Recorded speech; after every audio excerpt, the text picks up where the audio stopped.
আল্লাহর অনেক দেশে আছে ডিক্টেটরশিপ, একবার ক্ষমতা পাইলে মাগারছে আর ছাড়ে না। আছে না নাই? 20 বছর 30 বছর চলতেই থাকে, আছে না নাই? বলে দেখেন, ক্ষমতাও সব সময় কাজে লাগে না। চিৎকার করে বলেন ঠিক কি না? ক্ষমতা আপনারে বাঁচাতে পারবে না। আপনারে বাঁচাতে পারে একজন, চিৎকার করে বলেন তিনি কে? র্যাবের প্রধান দৌড়, পুলিশ প্রধান দৌড়, শুধু প্রেসিডেন্ট আর মাননীয় প্রধানমন্ত্রী দৌড়ায় না। কথা কন, বাঁচার জন্য সব দৌড়। আবার পৃথিবীর অনেক দেশে গণ অভ্যুত্থানের মাধ্যমে অনেককে ক্ষমতা থেকে নামানো হয়, ঠিক কিনা? গণ অভ্যুত্থান হয় না, সেনাবাহিনীরা কু করে না, মিলিটারি কু করে ক্ষমতা থেকে নামায়। যে ফেরাউনকে আল্লাহ সাগরের জলে ডুবিয়ে মারলো, যে নমরুদকে আল্লাহ শেষ করে দিল, যেই কারণকে আল্লাহ শেষ করে দিল, সে আল্লাহ আজও আগের ক্ষমতা নিয়ে আছে না নাই?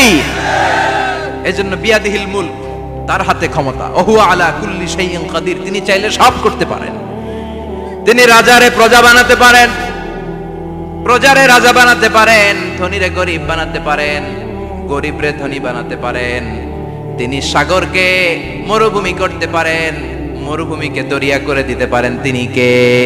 ওয়া হুয়া আলা কুল্লি শাইইন কাদির, তিনি যেটা চান সেটাই করতে পারেন। চিল্লায় বলেন ঠিক কিনা? এরপর আল্লাহ বললেন আল্লাযী খালাকাল মাউতা ওয়াল হায়াতা লিয়াবলুয়াকুম আইয়ুকুম আহসানু আমালা। ও আল্লাহর আদেশে দেহে ঢুকে আল্লাহর আদেশে বের হয়ে যায়, ঠিক কিনা? এই যে ছোট্ট বাচ্চাটার দেহের ভিতরে যে রূহ ঢুকলো, কে দিল? 120 দিনের আগে মানব শিশুর দেহের ভিতরে কিন্তু রূহের ফুৎকার হয় না। সহিহ বুখারীর বর্ণনা 40 40 40 340 কত? কথা বলেন। প্রথম 40 থাকে নুতফা, তারপরের 40 হয় আলাকা, তারপরের 40 হয় মুদগা, sperm drop, blood clot and then the little flesh. ছোট্ট নাপাক পানি ছিলাম, শুক্রাণু ছিলাম আমরা। কি ছিলাম? শুক্রও ছিলাম না, শুক্রাণু, শুক্রের অণু। এক ফোঁটা শুক্রের মধ্যে 20 কোটি অণু থাকে, ওই 20 কোটির একটা ছিলাম আমি আর আপনি। সুবহানাল্লাহ, বাড়িতে গিয়ে বললেন। ডিম্ব আমরা ছিলাম না, আমরা ছিলাম ডিম্বাণু। ডিম্বের এই ডিম্বাণু আর শুক্রাণু দুইটা মিলে আল্লাহ আমাদেরকে বানায় ফেললেন জাইগট, সেখান থেকে এমব্রয়ো, তারপরে আস্তে আস্তে ইনিশিয়াল স্টেজগুলো শেষে একটার পর একটা স্টেজ পার করে তিনি আমাদেরকে বানালেন আলাকা, সেখান থেকে মুদগা। আমাদের দেহের ভিতরে তিনি স্কেলিটন ভরে দিলেন, কঙ্কাল, মাথার স্কাল দিলেন, খুলি দিলেন, নাক কান গলা দিলেন, আমার রেসপিরেটরি সিস্টেম চালু করে দিলেন। কত ছোট ছিলাম আমি, ক্ষুদ্র ছিলাম আমি। ফালয়ানযুরিল ইনসানু মিম্মা খুলিকা মিম্মাইন দাফিক। মানুষের উচিত তার সৃষ্টি প্রক্রিয়ার দিকে নজর করে তাকানো। বাবার পিঠ থেকে সবেগে নির্গত হওয়া পানি দিয়ে মায়ের পেটে তোমারে ঢুকায় দিল কে? নাপাক পানি থেকে ছোট্ট ব্যাঙ্গাচির মতো ছিলাম, জোকের মতো মায়ের জরায়ুর দেয়ালে লেগেছিলাম। সেখান থেকে বড় করতে করতে আমার রেসপিরেটরি সিস্টেম, আমার হেয়ারিং সিস্টেম, আমার সব সিস্টেমগুলো তিনি আমার দেহের ভিতরে সেট করে দিল। চিল্লায় কোন সুবহানাল্লাহ। 120 দিনের সার্টেন পিরিয়ড শেষে তিনি দেহের ভিতরে রূহের ফুৎকার দিলেন। দেয়া মাত্রই আমার রুহুতে ধপ ধপ ধপ শুরু হয়ে গেছে। ওই যে ধপ ধপ শুরু হয়েছে, আজও থামে নাই। এই ধপ ধপ থামলে বাঁচবেন? দম ফুরাইলে আমরা ঠুস হয়ে যাবো, ঠিক কিনা? আয় রে মানুষ রঙিন ফানুষ, দম ফুরাইলে তবু তো ভাই কারোরই নাই একটুখানি। আয় রে মানুষ রঙিন ফানুষ, রঙিন ফানুষ, আয় রে মানুষ। সুবহানাল্লাহ বলেন। সে আল্লাহ বললেন, গোলাম, জীবন আর মরণের মাঝখানে আমি তৈরি করেছি রুহু। পৃথিবীর বিজ্ঞানীরা সব বানাতে পারে, কম্পিউটার বানাতে পারে, প্লেন বানাতে পারে, হেলিকপ্টার বানাতে পারে, রকেট বানাতে পারে, কিন্তু গোটা বিশ্বের সব বিজ্ঞানীরা মিলে কি রুহু বানাতে পারে নাকি? কথা বলেন। গত বছর সোফিয়া নামে একটা রোবট আসছিল না? কথা কন। ওটা মাথা উঁচু করে নিচু করে কথা বলতে চায়, মানুষের মতো হতে চায়। আসলে কি মানুষ? ওটার মধ্যে কি রুহু আছে? রুহু বানাইতে পারবে কেউ? এই রুহু নিয়ে যে কত গবেষণা, মুমূর্ষ রোগীদের উপর গবেষণা চালিয়েছে অনেক। বুলেট প্রুফ গ্লাসের ভিতরে মুমূর্ষ রোগীকে রেখে রেখে তারা চেক করতে চেয়েছে আমেরিকান বিজ্ঞানীরা যে রুহু কোন দিক দিয়ে বের হয়। তারা ওজন করে দেখে, মানুষ মরে গেলে কোন লাশের ওজন বেড়ে যায়, কোন লাশের ওজন কমে যায়। যেটাতে কমে গেছে 2-1 কেজি কমে যায়, তার অবাক। কিরে, আগে ছিল 80 কেজি, এখন হচ্ছে 78 কেজি, তার মানে 2 কেজি না, এটাই রুহু। এটাই কি? এটা হচ্ছে গবেষণার ধাপ। অনেকগুলো মডিউল তারা আনে, অনেক মুমূর্ষু রোগীকে ক্লাস ফিডিং করা, ইন্টেন্সিভ কেয়ারে রেখে তারা অবজার্ভ করে, আর অক্সিজেন মাস্ক খুলে দিয়ে তারা দেখে যে লোকটা ছটফট করে কিভাবে মরে। মরার আগে ওজন মাপ ছিল 80 কেজি, মরে গেছে পরে আবার ওজন দিয়ে দেখে 78 কেজি। কমছে কয় কেজি? বিজ্ঞানে কয় পাইছি। সবাই কয় কি পাইছো? কয় রুহু। কই পাইলেন? কয় আগে 80 এখন 78, 2 কেজি। রুহুর ওজন কয় কেজি? তো বিজ্ঞানীদের সিস্টেম হচ্ছে যে কোনো একটা বিষয়ের উপর গবেষণা চালালে তারা পূর্ণাঙ্গ ডিসিশনে পৌঁছতে পারে না। They couldn't jump to the final conclusion just on one module, based on one module they cannot do it. তাদের অনেকগুলো মডিউল আনতে হয়। তারা আবার নমুনা আনলো আরেকটা, মুমূর্ষু রোগী, অক্সিজেন চেম্বার লাগানো, মাস্ক লাগানো, এটা খুলে ফেললেই মরে যাবে। বুলেট প্রুফ করা গ্লাসের ভিতরে ঢুকিয়ে এটার ওজন মাপ, এটার ওজন 60 কেজি। এবার মাস্ক খোল, মাস্ক খুলছে ছটফট ছটফট করে, এটা শেষ। এবার মাপ দেখ, এবার মাইপা দেখা গেছে 63 কেজি। কয় কেজি বাড়ছে? এক একটার এক এক সিস্টেম হইতেছে, কোনোটা কমে, কোনোটা বাড়ে, কোনোটা কিচ্ছু হয় না। সবাই কয় তাইলে আপনি রুহু পাইলেন কই? আগেরটা কম ছিল, মনে করছিলেন 2 কেজি কমছে, ওইটাই রুহু, এখন 3 কেজি বাইরে গেছে, মিলাইবেন কি দিয়া? কথা কন। আল্লাহ ডেকে বলে, গোলাম কিয়ামত পর্যন্ত একটার পর একটা মুমূর্ষু রোগীকে বুলেট প্রুফ গ্লাসের ভেতরে ঢুকাতে পারবি, গবেষণা করতে পারবি, মাগার রুহু খুঁজে পাবি না। চিল্লায় বলেন ঠিক কি না? কারণ এই রুহুর মালিক কে? সে আল্লাহ বললেন, আল্লাযী খালাকাল মাউতা ওয়াল হায়াতা লিয়াবলুয়াকুম আইয়ুকুম আহসানু আমালা। জীবন আর মৃত্যু বানালাম তোমাদেরকে পরীক্ষা করার জন্য। পরীক্ষা আছে না নাই? গোটা দুনিয়াটাই পরীক্ষা। আল্লাহ যারে পছন্দ করে বেশি তার পরীক্ষাও। আসাদুন নাসি বালাআন আল আম্বিয়া। এই পৃথিবীতে আল্লাহ সবচেয়ে বেশি বালা মুসিবত দিয়ে পরীক্ষা করেছেন নবীদের। কারণ নবীরা আল্লাহর কাছে কম প্রিয় না বেশি প্রিয়? যেহেতু প্রিয় বেশি, পরীক্ষাও। এজন্য মুমিনের উপর যদি পরীক্ষা আসে, মুমিনের উপর যদি অত্যাচার আসে, মুমিনের উপর যদি ধৈর্যের পরীক্ষা আসে, জেল জরিমানা আসে, মুমিন ওইটারে ভয় পায় না। মুমিন ভয় পায় একজনকে। চিল্লায় বলেন তিনি কে? কারণ আল্লাহর ঘোষণা, ওয়ালা তাহিনু ওয়ালা তাহজানু। ঘোষণাটা কার? ভয় নাই, তোদের চিন্তা নাই। আনতুমুল আ'লাউনা ইন কুনতুম মুমিনিন। তোমরাই বিজয়ী হবা যদি মুমিন হও, যদি মুমিন হও। এজন্য ধৈর্যের পরীক্ষা দিতে হবে, আল্লাহর উপর তাওয়াক্কুল করতে হবে, অত্যাচার আর জুলুম আল্লাহর নামে সহ্য করে যেতে হবে। চিল্লায় বলেন ঠিক কি না? কারণ মুসলিমের সাথে আল্লাহ থাকে। মুসলিমের বদদুয়াকে বিশ্বনবী ভয় করতে বলেছেন। কারণ মুসলিমের বদদুয়ার মাঝে আর আল্লাহর মাঝে পর্দা থাকে। যারা দুনিয়ার বুকে জুলুম করে তাদেরকে ক্ষমতার মসনদ থেকে নামিয়ে দেয় কে? আর যারা মজলুম হয়, যাদের রক্ত দিয়ে জমিন ভেজে, তাদেরকে জমিনের ক্ষমতা দিয়ে দেয় কে? আর যারা রক্ত ঝরায়, ইতিহাস বলে তারা শেষ পর্যন্ত প্রাণ আর জান নিয়ে পালাবার জায়গাটা পায় না। চিল্লায় বলেন ঠিক কি না?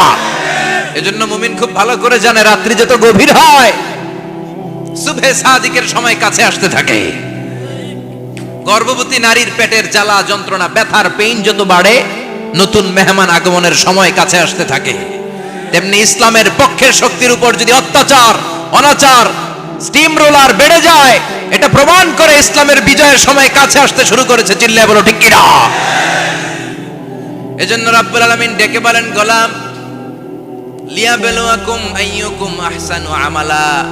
কে ভালো আমল করো, কে খারাপ আমল করো, এজন্য আমি জীবন মরণ তৈরি করেছি। চিল্লায় কোন ঠিক কি না? এরপর আল্লাহ বললেন, ওয়ালাকাদ যায়্যানাস সামাআদ দুনিয়া বিমাসাবিহা ওয়া জাআলনাহা রুজুমান লিশ-শায়াতিন। সুবহানাল্লাহ বলেন। ওয়ালাকাদ যায়্যানাস সামাআদ দুনিয়া। মাইকম্যান কোথায়? সাউন্ডটা বাড়াও। এত দুর্বল কেন তোমার সাউন্ড? মনে হচ্ছে আমি মাইক ছাড়া কথা বলছি। সাউন্ডটাকে স্ট্রং করো। ওয়ালাকাদ যায়্যানাস সামাআদ দুনিয়া। I have beautified the closer sky with candles, with light and stars. আল্লাহ বললেন, আমি দুনিয়ার আকাশকে তারা দিয়ে সুশোভিত করেছি। আকাশে তারা আছে না নাই? এগুলো এমনি এমনি হয়েছে না? তৈরি করছে কে? বিশ্বাস হয়? কোনো সন্দেহ আছে? এখন তো লাইটিং ফাইটিং এর যুগে তারার যে কি সৌন্দর্য আমরা বুঝি না। আমরা যখন ছোটবেলা গ্রামে যেতাম, রাতের বেলা তারার মেলা, কি সুন্দর, একটার চেয়ে একটা সুন্দর। শুকতারা, ধ্রুব তারা, সপ্তর্ষি মণ্ডল, 7টা তারার একটা চেইন আছে, চেনেন এগুলো? কি সুন্দর তারা! এগুলো তৈরি করে রেখেছে কে? প্রথম আকাশের মহাশূন্যকে আল্লাহ এই তারকা দিয়ে বিউটিফাই করেছেন। ইটস এ ক্যান্ডেল, আল্লাহ সাজিয়ে রেখেছেন। আমরা খালি চোখে যেটা দেখি এটা কিন্তু আকাশ না, এটা প্রথম আকাশ নয়। প্রথম আকাশ যে কত দূরে আমেরিকার নাসার বিজ্ঞানীরাও জানে না।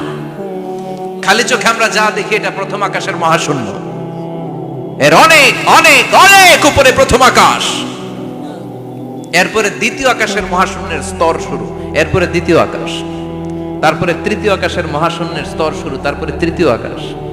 একটার চেয়ে আরেকটা বড়। প্রথম আকাশের চেয়ে দ্বিতীয় আকাশ কত বড় বলি, আপনার হাতের আংটিটা যদি সাহারা মরুভূমিতে আপনি ছড়ে ফেলে দেন, পুরো মরুভূমির তুলনায় আংটি যত ছোট, আল্লাহর দ্বিতীয় আসমানের তুলনায় আল্লাহর প্রথম আসমানটা ঠিক তত ছোট। একটার চেয়ে একটা বড়, একটার চেয়ে একটা বড়। সূর্য দেখে আমরা অবাক হয়ে যাই, 9,30,00,000 মাইল দূরে। এই পৃথিবীর চেয়ে 13 লক্ষ গুণ বড়। এটার সানশাইন, আলো আসতে পৃথিবীতে 8 মিনিট 18 সেকেন্ড লেগে যায়।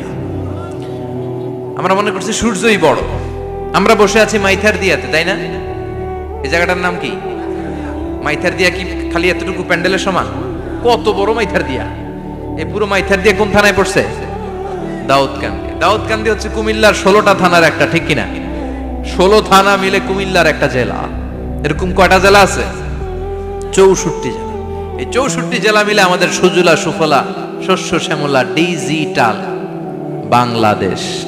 কথা কন। আর বাংলাদেশ হচ্ছে পৃথিবীর সবচাইতে বড় দেশ। হ্যাঁ, 64 জেলা, এরপরে ছোট। যাদের অ্যাটলাস ম্যাপ নিয়ে যাদের ধারণা আছে তারা দেখবেন বাংলাদেশ এই শব্দটা লেখার জায়গাও আমরা পাই না। মানচিত্রে বাংলাদেশ শব্দটা লেখার জায়গা পায় না। বিআরএ উঠে যায় ইন্ডিয়ার উপর, আর ডিএসএইচ উঠে যায় আবার ইন্ডিয়ার উপর। মাঝখানের 2টা অক্ষর বাংলাদেশের উপরে পড়ে। চিল্লায় বলেন ঠিক কিনা? কত ছোট দেশ। পাশের ইন্ডিয়া 20-25 গুণ বড়। ইউরোপ আমেরিকার অনেক দেশ আছে, আমেরিকায় বাংলাদেশের চেয়ে 100 গুণ বড়। কানাডা কয়েকশো গুণ বড়, রাশিয়া কয়েকশো গুণ বড়। এরকম প্রায় 200 দেশ নিয়ে পৃথিবীর স্থলভাগ, আর 70% হচ্ছে শুধু পানি। এই সব মিলে আমাদের এই পৃথিবী। আর এত বড় পৃথিবীর চেয়েও নাকি সূর্য 13 লক্ষ গুণ বড়।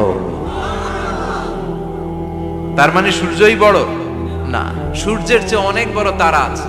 সূর্যের পরে পৃথিবীর সবচেয়ে কাছের যে তারা বা স্টার, ওটার নাম হচ্ছে প্রক্সিমা সেন্ট্রাই। নাম কি? প্রক্সিমা সেন্ট্রাই। এরপরে আলফা সেন্ট্রাই এ, আলফা সেন্ট্রাই বি, ইটা ক্যারিনা, বেটেলজিউস। এরকম একটার পর একটা তারা। যেই সূর্য পৃথিবীর চেয়ে 13 লক্ষ গুণ বড়, বেটেলজিউস নামে একটা তারা আছে, ওটা সূর্যের চেয়ে 33 কোটি গুণ বড়। তার মানে কি বেটেলজিউসই সবচেয়ে বড় না? ছোট্ট একটা তারা। এই বেটেলজিউসরে খেয়ে ফেলাইতে পারে এরকম 1000 কোটি গুণ বড় সাইজের তারা আছে না নাই? এরকম কয়েক বিলিয়ন তারা নিয়ে আমাদের গ্যালাক্সি গঠিত। আমাদের গ্যালাক্সি, এটার নাম মিল্কি ওয়ে। এটার নাম কি? আমাদের গ্যালাক্সি। এই গ্যালাক্সিতে আমাদের অবস্থান। এরকম কত হাজার কোটি গ্যালাক্সি আছে আমেরিকার নাসার বিজ্ঞানীরাও জানে না। আমাদের গ্যালাক্সির সবচেয়ে কাছের যে গ্যালাক্সি, ওই গ্যালাক্সিটার নাম হচ্ছে অ্যান্ড্রোমেডা। কি নাম? অ্যান্ড্রোমেডা। আমাদের গ্যালাক্সি থেকে কেউ যদি কাছের গ্যালাক্সি অ্যান্ড্রোমেডাতে যেতে চায়, তার 2.5 মিলিয়ন লাইট ইয়ার্স সময় লেগে যাবে। কথাটা কঠিন হয়ে গেছে, আমি ভেঙে বলি, তারপরে সুবহানাল্লাহ কইবেন। আমাদের গ্যালাক্সির নাম মিল্কি ওয়ে। মিল্কি ওয়ে থেকে যদি কেউ অ্যান্ড্রোমেডাতে যেতে যায়, কত সময় লাগবে? 2.5 million light year. Light year মানে আলোকবর্ষ। আলোর গতিতে যদি ছোটা যায়, 2.5 মিলিয়ন মানে হচ্ছে প্রায় 25 লক্ষ। তাহলে পৃথিবীতে সবচেয়ে দ্রুতগামী যে বিষয়টা আবিষ্কৃত হয়েছে সেটা হচ্ছে আলো। এই যে লাইট মারলে যে ছুটে, এই লাইট প্রতি সেকেন্ডে 1,86,000 মাইল বেগে ছুটতে পারে। 1 মিনিটে না, 1 ঘন্টা না, 1 মিনিটে না, 1 সেকেন্ডে আলো চলে যায় কয় mile? 1,86,000। Could you imagine that? আপনি কল্পনা করতে পারেন? হয়তো মাথা নাড়াইতেছেন। এটা কি কল্পনা করা যাবে? আমার তো তার ছিঁড়ে যাচ্ছে। 1 সেকেন্ডে নাকি আলো ছুটে 1,86,000 মাইল বেগে। 1 সেকেন্ড শব্দ কইতে তো 2 সেকেন্ড লাগে। কথা কোন? এর মধ্যে আলো চলে গেছে 1,86,000 মাইল। তো কোন রকেট যদি আপনি পান, যে রকেট দিয়ে সেকেন্ডে 1,86,000 মাইল বেগে রকেটটা ছুটবে প্রতি সেকেন্ডে। খেয়াল করেন, ঘন্টায় না, মিনিটে না, কিসে? সেকেন্ডে। যে রকেটটা সেকেন্ডে 1,86,000 মাইল বেগে ছুটবে, ওই রকেটটা দিয়ে আমাদের গ্যালাক্সি থেকে আমাদের পাশের গ্যালাক্সি অ্যান্ড্রোমেডাতে পৌঁছতে আপনার 25 লক্ষ বছর লেগে যাবে। সুবহানাল্লাহ বাড়িতে গিয়ে বললেন। এরকম বিশাল বিশাল তারা দিয়ে আমাদের আকাশটারে বিউটিফাই করেছে কে? এজন্য আল্লাহ বললেন, ওয়ালাকাদ যায়্যানাস সামাআদ দুনিয়া বিমাসাবিহা ওয়া জাআলনাহা রুজুমান লিশ-শায়াতিন। আমি এই দুনিয়ার আকাশটারে সুন্দর সুন্দর তারকারাজি লাইটের মতো সেটিং করে সুশোভিত করেছি। আবার এই তারকা দিয়ে আমি শয়তানদেরকে প্রহারও করেছি। সুবহানাল্লাহ। শয়তানদেরকে আল্লাহ তারা মেরে আঘাত করে। সুবহানাল্লাহ বলেন। এরপরে এই সূরার প্রথম রুকুর শেষে আল্লাহ বললেন, ওয়াসিররু কাওলাকুম আও ইজহারু বিহি ইন্নাহু আলিমুম বিযাতিস সুদূর আলা ইয়ালামু মান খালাকা ওয়া হুয়াল লাতীফুল খাবীর।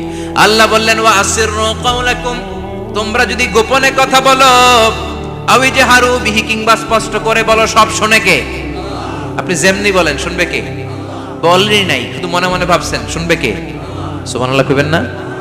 সাত আকাশের উপরে, আরশের উপরে তার অবস্থান, সাত জমিনের নিচে কোন গোপনতম প্রকোষ্ঠে, কোন ছোট্ট বাক্সের ভেতরে যদি কোনো পিঁপড়া, পিপিলিকা নীরবে হেঁটে যায়, আল্লাহ বলে আমি ওই পিঁপড়ার হেঁটে চলার পায়ের আওয়াজটাও শুনতে পাই। এজন্য কেউ যেটা শোনে না, শোনে কে? এরপর আল্লাহ বললেন, হুয়াল্লাযী জাআলা লাকুমুল আরদা যালুলান ফামশু ফি মানাকিবিহা ওয়া কুলু মির রিজকি ওয়া ইলাইহিন নুশুর। সুবহানাল্লাহ বলেন। আল্লাহ ডেকে বললেন, গোলাম, তোমাদের জন্য জমিনটারে আমি বিছানা বানিয়েছি। আল্লাযী জাআলা লাকুমুল আরদা ফিরাশা, জমিনটারে বিছানা বানিয়েছে কে? এই বিছানার মতো সমতল জমিন দিয়ে তোমরা হেঁটে বেড়াও, চলে বেড়াও, হেলে দুলে পড়ার সুযোগ নাই, ঠিক কিনা? এই যে মাইথার দিয়ে আর আজকের যে ময়দান, এটা যদি বিছানার মতো সমান না হয়তো বসতে পারতেন? কথা কন। এই ময়দানের প্যান্ডেলের এদিক দিয়ে উঁচা, এদিক দিয়ে গর্ত, এদিক দিয়ে নিচা, এদিক দিয়ে খাড়া, কেমন হইতো? কথা কন। কেউ আমারে দেখতো, কেউ দেখতো না, কেউ দাঁড়াইয়া, কেউ বৈশা, আছে না নাই? কিন্তু জমিনটারে সমতল বানালো কে? আপনি যদি বিমান থেকে যদি আপনি দেখেন, বিমানের গ্লাস দিয়ে, জানলা দিয়ে যদি আপনি নিচের দিকে তাকান, আপনি দেখবেন মনে হবে পুরো জমিনটাকে আল্লাহ সবুজ কার্পেট দিয়ে কার্পেটিং করে রেখেছে। এই সৌন্দর্য দিয়েছে কে? আবার রব্বুল আলামিন বলেন, জমিনটারে সমান দেখে, কার্পেটিং দেখে মনে করো না তোমরা বেঁচে গিয়েছো। আমার দেয়া বিধান আমার জমিনে যদি কায়েম করতে না পারো, এই কার্পেটিং করা জমিনের ভেতরে আযাব আছে না নাই? এই পুরো জমিনের ভেতরে আছে আগুন আর আগুন। আগ্নেয়গিরির অগ্নুৎপাত জ্বালামুখে বিস্ফোরণ করে দিয়ে গোটা বিশ্বটারে মুহূর্তে মেসাকার করে দিতে পারে কে? এজন্য আল্লাহ ডেকে বললেন, গোলাম, আমিনতুম মান ফিস সামাই আন ইয়াখসিফা বিকুমুল আরদা ফাইযা হিয়া তামুর। তোমরা কি ভেবেছো নাকি বেঁচে যাবা? আমি চাইলেই পুরো জমিনটারে কাঁপিয়ে দিতে পারি। আইয়াখসিফা বিকুমুল আরদ, খাসাফ মানে ল্যান্ডস্লাইড। খাসাফ মানে কি? ল্যান্ডস্লাইড, ভূমিধস, ভূকম্পন, আর্থকোয়েক, আছে না নাই? বাংলাদেশে তো ভূমিকম্প হয় না, না? টের পাইছেন? মাঝে মাঝে মাঝরাতে হয় না? 3টার দিকে নিজেই দৌড় দিব না বাচ্চারা লইয়া দৌড় দিব, লুঙ্গি পইরা দৌড় দিব না লুঙ্গি ছাড়া দৌড়াবো? কথা কর। এই ভূমিকম্প আছে না নাই? আল্লাহ বলে, মনে করো না জমিনটা সমতল, কার্পেটিং করে দিয়েছি। এই কার্পেটিং এর ভিতরেও আগুনের দলা আছে না নাই? আবার আল্লাহ বললেন, আমিনতুম মান ফিস সামাই আন ইউরসিলা আলাইকুম হাসিবা।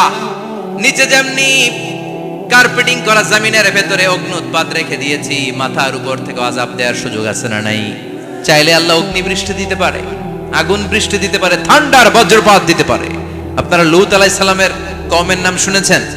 তারা হোমোসেক্সুয়ালিটি, সমকামিতা করত। ফলে আল্লাহ তাআলা বিশাল এক চিৎকার মেরে সাইয়েদনা জিবরাইলের মাধ্যমে পুরো জমিনটারে শেষ করে দিলেন। ফাজআলনা আলিয়াহা সাফিলাহা ওয়া আমতারনা আলাইহিম হিজারাতাম মিন সিজিল। তাদের অপকর্মের কারণে জর্ডানের ওই এলাকাটাকে আল্লাহ বললেন, জিবরাইল এলাকাটারে হাতে তুলে নে, আকাশের উপরে তুলে পুরো এলাকা সহ মানুষ সহ জমিনের মধ্যে গেড়ে দে। জমিনের নিচের মাটি উপরে নিয়ে গেল কে? উপরের মাটি নিচে নিয়ে গেল কে? পুরো জায়গাটা এখন ডেড সি হয়ে গেছে। কি সি? ডেড সি নাম শুনেন নাই বোধহয়? আজকে শুনে রাখেন, এটারে বলে মৃত সাগর। এটা গজবের জায়গা, ওখানে মানুষও ডুবে না। লবণের ডেনসিটি, সল্টের ডেনসিটি এত হাই, এই পানির মধ্যে এত গজব, এর মধ্যে কোনো মাছ জন্মায় না, চিংড়ি জন্মায় না, কাঁকড়া জন্মায় না, ব্যাং হয় না, শ্যাওলা হয় না, কিচ্ছু বাঁচে না। এটা গজবের জায়গা, চিল্লায় বলেন ঠিক কিনা?